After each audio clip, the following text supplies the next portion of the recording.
uyu munsi n'ibimenye umviriza iyo audio tubone kubanda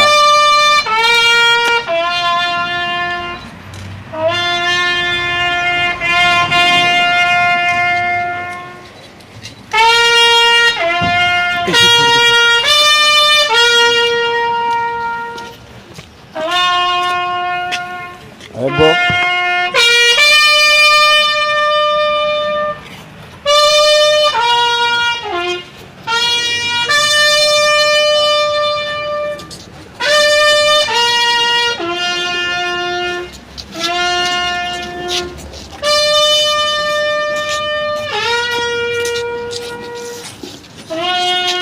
amabanga urupfu rw'uyu musoda n'amabanga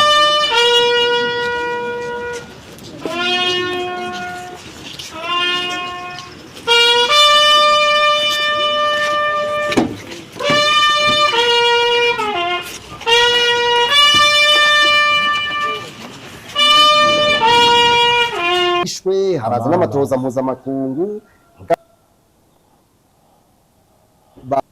kubona hagera yaho umushikiranganje w'igihe ca leta avuga ati jewe ndageramiwe ni ukuvuga le corrompus sont devenus plus forts que l'État abasuma baramaze gukomera gusumvya inguvu leta iyo uri kurarondera kuzana ukuri muri society iri puri muri society igwaye wowe n'uco hinduka ikibazo umushikiranganje abari muri leta si umuntu abasanzwe mbega umuntu ashobora gutwara ubuzima bw'umushikiranganje nawe bafise inguvu zingana gute none wibage erega none uzi ko hari abashikiranganje bishwe navyo wibuka si vya kera gose ibyo rero birashobora gushika mugabo kandi nababwiye no muri uko murazi ko harabishwe haraza n'amatoza mpuzamakungu mugabo kugeza nino saha turaronka ubutungane kabivugiye imbere y'inamashiga amateka y'umushinga naho yandi majambo nuko yababwiye ati nimushireho commission mixed ubu none urumva n'umugabo umwe biranagoye nibashireho ini commission independente igiye amatohoza hama bayapibiri batwereke burya ko byavuzwe niyagira icaba harabazobibazwa iki gihugu cacu uravye nk'amafaranga yibwa muri budget ukabona abantu bayiba ingene batunze gusumvya leta burya ntaravye neza n'amareta bazoyasenyura sindakubesha iri sifire serema kutusha ku nyungu zabo nabagiye témoignage ku mazone l'année dernière twashize muri budget 79 milliards iyo exemple sinizomva mu mutwe niko ndashaka kuvuga ko kugira des douanes finance ni 79 milliards pour 360 bureaux zonaux chaque bureau yari yanitse kuri 220 millions kabisa mucemo cyaho mwese aho zubatswe mucemo ngira ko zijyanzo zifite 220 millions ayo mafaranga yose yarabaye engagé yose muri finance uno munsi wabagije zone zimaze guhera 220 combien zone kana amafaranga yose yarasohotse habaye ikibazo kiye ngo urumva ngo ari umuntu yafata ngo mamarshe ngo amazone menshi cyarimwe kandi itegeko rivuga yuko bategeza kubigira au niveau local ikibazo nacenda babaza ni munyereke rero kuko si je prends 220 millions gacha ngwiza na ya mazone atarahera nora mu 30 miliyari none nyereka konte ariko ayo mafaranga ngo urumva ariko ya foniki mugayibagira yuko mfise situation au 30 juin amakonte yose twamaze kuyakurutira nimbwira nimero ya konte arambwira cyane nda project hariko imiliyari zitarenga 7 muga murumva ko ari abantu batarariho kandi amafaranga muri finance yarasohotse none ko sani jana ayo n'amaka menshi munashobora gutanga rero sikosa rya finance amafaranga yose yarasohotse yose icyo nibaza ko twokiraba rero tukiraba nyene bimiya igaca ishirika ibyo wokora byose ibyo wovuga byose ntushobora guteza imbere igihugu hariho umugwi w'abantu bamwe bari mu mpimbi kandi barenganye abandi bari mu mahanga wowe ugacanga ugatamba tuba turiko turagira bimwe inguge ihora igira ihora ibona umwotsi hariya igaca ishirika igori hejuru buri kwiracoza byafi kijya gihiye c'est vraiment la même chose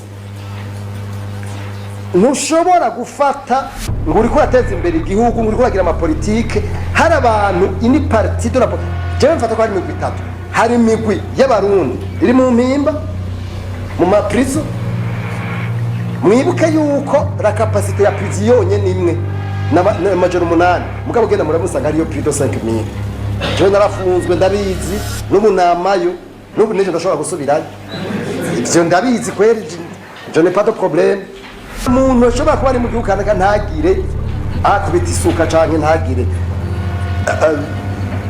donc ni bintu mwumva mwese yuko ayo maduru uko byagenda kose kuba kugomba kuva ibyo gupfusha abasirikare aya marira mubonye abene gihugu b'u Burundi baracyarira none ko intambara yo muri Kongo ibandanya none ko igisoda cy'u Burundi kibandanya kujya kugwana muri Kongo ninde muntu uzaba kiza amarira yipfuza abasoda igihugu kidafitemo inyungu je narabahanuriye ndababwira ngo ingabo z'u Burundi ntizijyanye n'Imana muri Kongo intambara bayihebe ntibumva abazimiriye mu mashamba uyuwe baranamushyinguye ababuze ababo nakamaramaza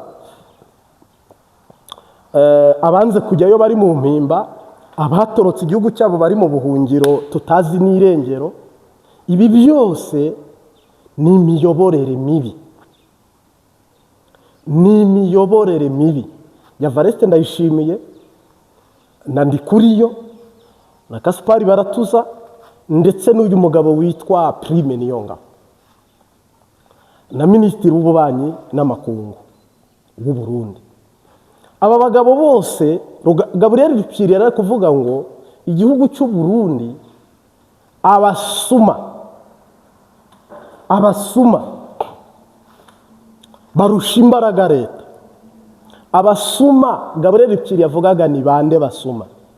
Ko ari Ndikuriyo, ko ari Neva, ko ari ibyo bihangange, ko ari Prime, ko ari Gaspard. Aba bose muri kubona badashaka ko hari ikintu cyahinduka mu butegetsi, badashaka ko hari ikintu cyakorwa.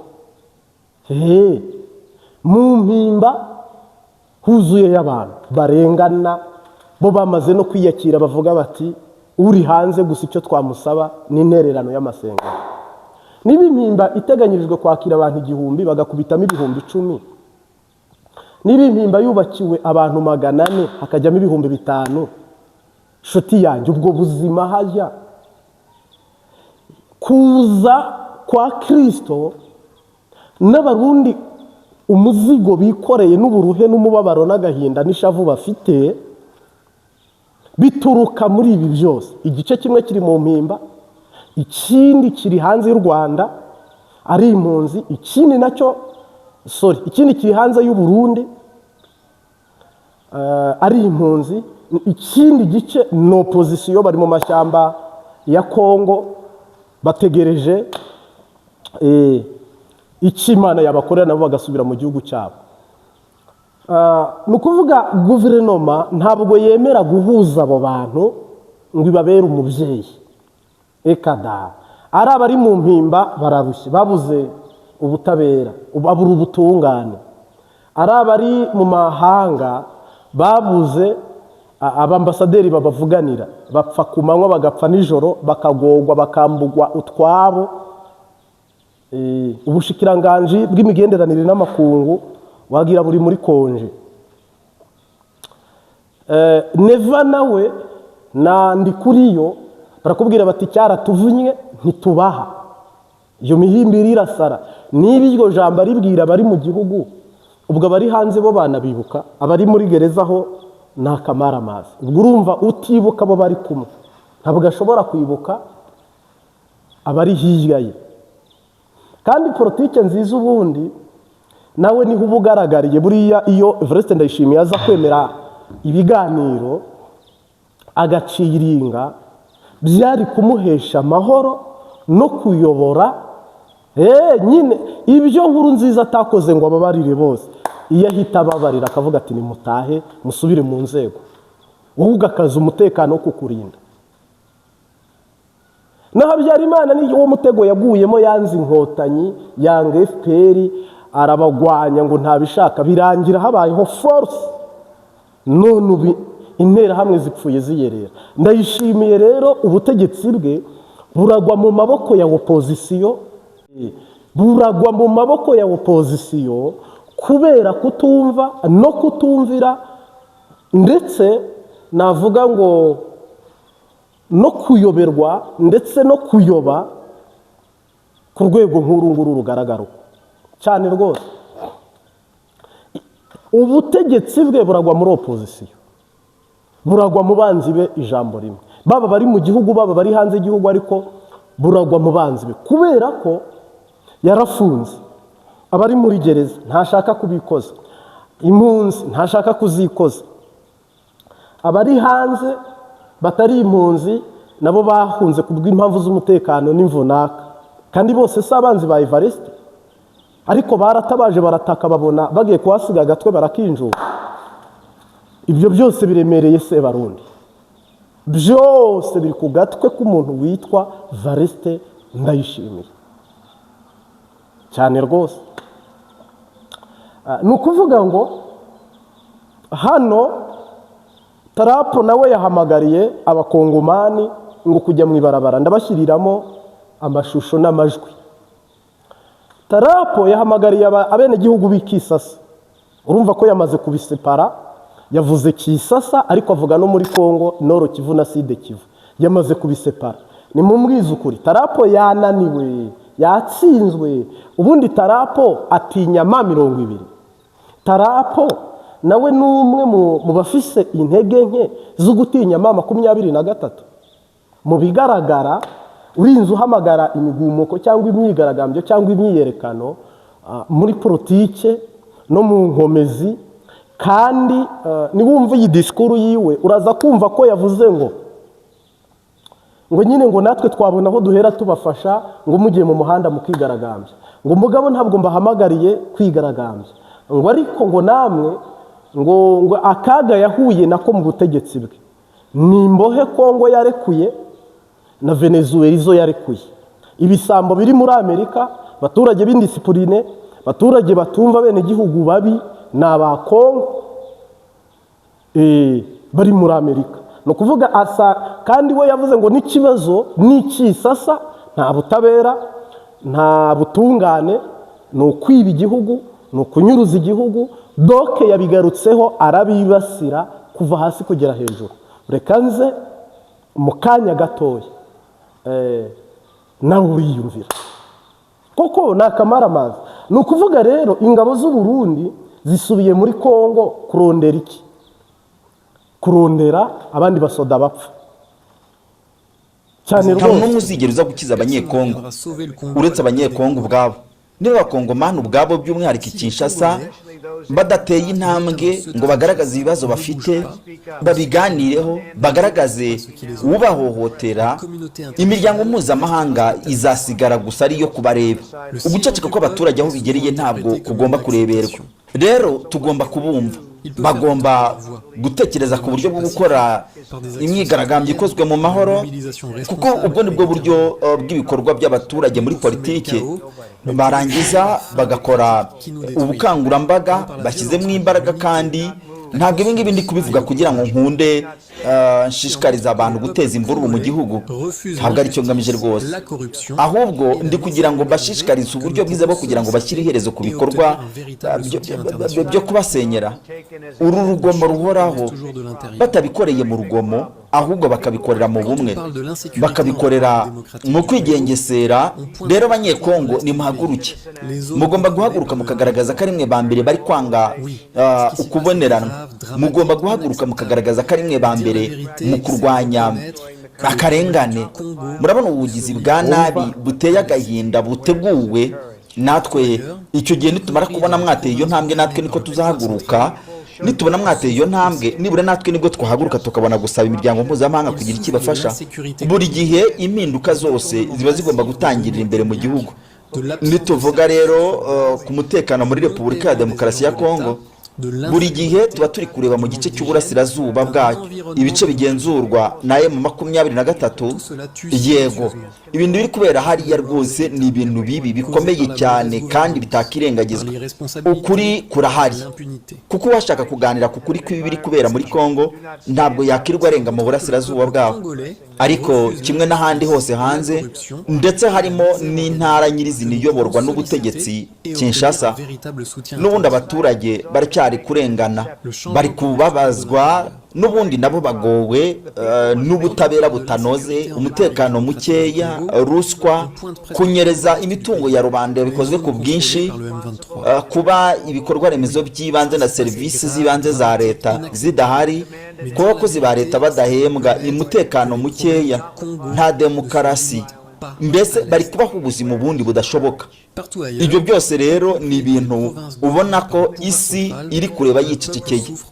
Mu by'ukuri n'ubundi aho hose abantu bakomeje kwicwa bucece, hari kugaragara impfu z'abantu mu buryo wabona ko zitari gukumirwa, kandi nyamara izo mpfu zikaba ziri gutezwa n'imiyoborere mibi, biraterwa no kutagira umuco wo guhana, biri guterwa n'umwanda ndetse no kutabungabunga ibidukikije. Ibyo bibazo rero biri gusenya igihugu, biri gusenya iterambere, biri guhitana ubuzima bw'abantu ndetse no kwangiza ahazaza h'urubyiruko. Ibi rero bigomba kwirindwa, kandi ntabwo politiki igomba kwirengagiza ibi bintu, ahubwo bikagaragara ko bahugiye mu kunyereza ibya rubanda. Ibi bintu rero bikomeza guca intege, kandi bikaba biri gukerereza iterambere ndetse no gusenya ahazaza h'urubyiruko. They destroy the future of the youth. Trump wa Amerika yagaragaje abimukira baturuka muri Repubulika ya Demokarasi ya Kongo hateje ikibazo cyane igihugu cye. Ubwo ari mu kiganiro n'abanyamakuru, uyu mutegetsi yavuze ko yamenye Kongo Kinshasa kubera guhagarika intambara yayo n'u Rwanda, gusa agaragaza abaturage b'iki gihugu nk'abantu bagoranye kandi bari muri babi kurusha abandi ku isi. Ati n'abantu babi cyane ku isi baturuka muri Kongo muri gereza. Nzi Kongo kubera ko narangije intambara ya Kongo n'u Rwanda. Ni itsinda rigoye cyane. Baturuka muri gereza zo muri Kongo. Subwa mbere Trump yikoma Kongo Kinshasa n'abimukira bakomoka muri iki gihugu kuko ku itariki ya 17 z'ukwezi kwa kane k'umwaka ushize, ubwo yakiraga Minisitiri w'Intebe w'Ubutaliyani Giorgia Meloni, yabajijwe aho ageze akemura ikibazo cy'abimukira batemewe n'amategeko, asubiza ko umutekano wo ku mupaka uhagaze neza kuva yasubira ku butegetsi. Yasobanuye ko iki kibazo yari yaragikemuye muri manda ye ya mbere, ariko ngo Biden arakigarura kuko abimukira batemewe n'amategeko biyongereye cyane mu gihe cy'ubutegetsi bwa Biden. Yasubiyemo ko Kongo yoherezaga muri Amerika abimukira abanyabyaha. Ati twakiriye abicanyi, abacuruzi ibiyobyabwenge, abafungiwe ibyaha bikomeye. Murabizi hirya no hino ku isi bafunguye abantu nka Kongo. Muri Afurika abantu benshi cyane bavuye muri Kongo. Trump yasobanuye ko hari abandi bavuye mu bihugu byo muri Amerika y'Amajyepfo nka Venezuela. Ati bafunguye za gereza muri Venezuela, imfungwa zose zoherejwe mu gihugu cyacu turazakira ko twari dufite ubutegetsi budashoboye bwa Biden.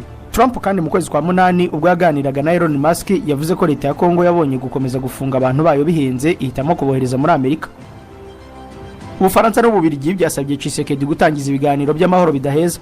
Ibihugu by'Ubufaransa n'Ububiligi byasabye Perezida Tshisekedi wa Repubulika ya Demokarasi ya Kongo gutangiza ibiganiro by'amahoro bidaheza kuko ari byo byakemura mu buryo burambye amakimbirane ari hagati y'abanyekongo. Minisiteri y'Ububanyi n'Amahanga y'Ubufaransa yatangaje ko abanyekongo mu byiciro byose bakwiye kurenga amacakubiri bakaganira bakongera kubaka igihugu cyabo. Iyi minisiteri kandi yagaragaje ko igitekerezo cyayo kiri mu murongo wa gahunda y'amahoro yateguwe na Kiliziya Gatolika n'Itorero Anglikani, aho ubutegetsi bwa Tshisekedi bwasabwe kuganira n'abarimo ababurwanya nk'ihuriro AFCM 23. Umwami w'Ububiligi Philippe yahuriye na Tshisekedi Davos mu Busuwisi, aho bombi bari bagiye kwitabira inama y'ihuriro mpuzamahanga ry'ubukungu baganira ku mutekano mu burasirazuba. Minisitiri w'Ububanyi n'Amahanga w'Ububiligi Maxime Prévost yasobanuye ko umwami Philippe yasabye Tshisekedi gutegura ibiganiro by'amahoro bihuza abanyekongo kandi bidaheza, amwizeza ko igihugu cye kizabishyigikira.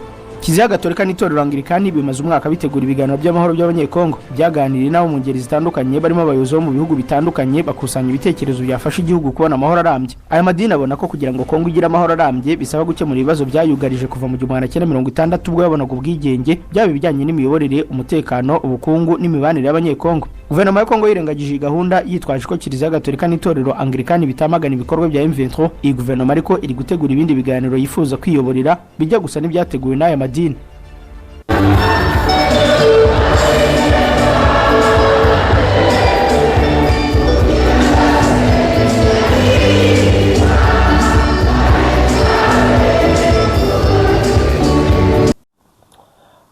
No kuvuga politike ya Felix Chirombo, politike ya Ndayishimiye Evariste, ntabwo Trump yabakunze rwose. Hari n'igihe umuntu akwikundira, arimo abantu bangwa amaraso ye ngo ntahuza n'ayanjye. Imico nk'iyo n'imigenzo nk'iyo, ntabwo ubutegetsi bwa Kongo n'imikorere ya Kongo n'abenegihugu ba Kongo, kandi koko HCR ajyanye y'abantu benshi, iyi miryango mpuzamahanga ijyana bimukira abaturage ba Kongo muri Amerika baruzuye. n'Uburundi rero bwabaye nk'ubwifatikanya na Kongo kandi Amerika ifite inyungu muri Kongo, ntabwo hano tarapo ni nko kubifata nta muvuduko yabihaye, ahubwo biriho feri. Buriya babwiye ko hari ibyo bagomba gukora. Buriya iminsi bamaze igihe bamwagiserera ngo dufashe tugirire vuba dutabare, yababwiye ngo ndahera he ngwanya M20 ndwanya u Rwanda nk'uko muri kubisaba. Mwebwe ikisasa niba byabananiye kwigwanaho ntimunigaragambye nta myiyerekano, ndabafasha iki? Kandi gutsindwa kwa Kisasa no gutsindwa kwa Gitega. Politike rero navuga Trump atashimye y'aba bagabo niyo inabagejeje ku muhero w'ubutegetsi bwabo bukarangira nabi.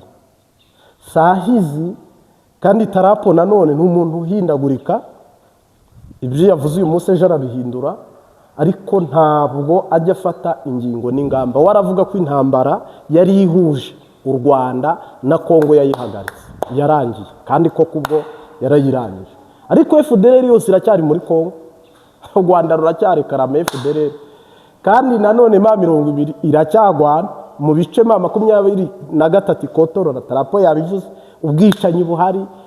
Donc sinibaza Kongo ko izigera ibona igisubizo mu gihe Tarapo kiyoboye. Wapi?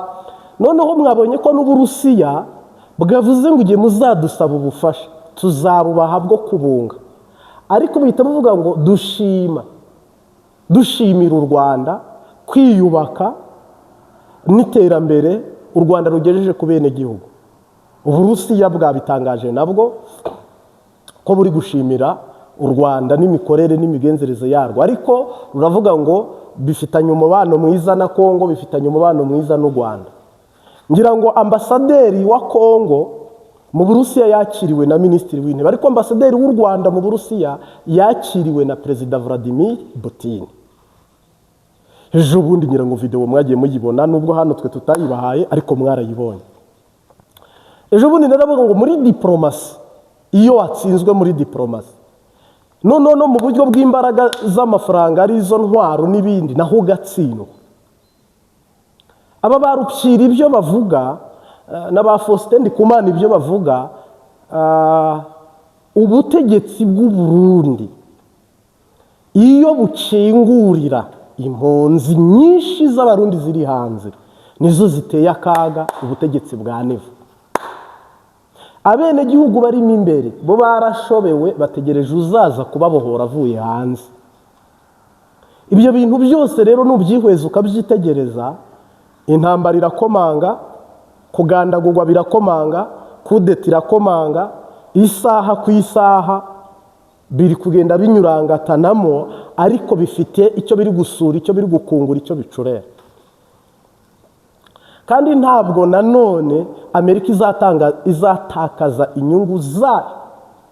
Ntabwo bishoboka, inganda zabo zikeneye ko zungukirwa cyangwa zibona ibintu nyine ziguma guhingura kamemo.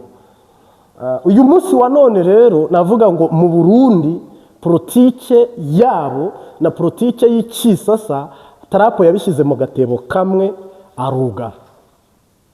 Niyo mpamvu ubona Abarundi ibintu bari gukora, kubera ko batasaba Amerika mwohereza ingabo ku masezerano mufitanye na Kisekedi, ariko nta munyaburayi uyazi, nta munyamerika uyazi. None uwo mushinga wacamo ute, wakorwa ute? Niyo mpamvu izo bicirayo nta uvuga, nta n'uwarekarama, nta n'ikibazo Amerika ifite. Hapfa nkeya hapfa nyinshi, Amerika iraho. Ariko ibiganiro byacu ubusesenguzi, analize nakagaruka tuba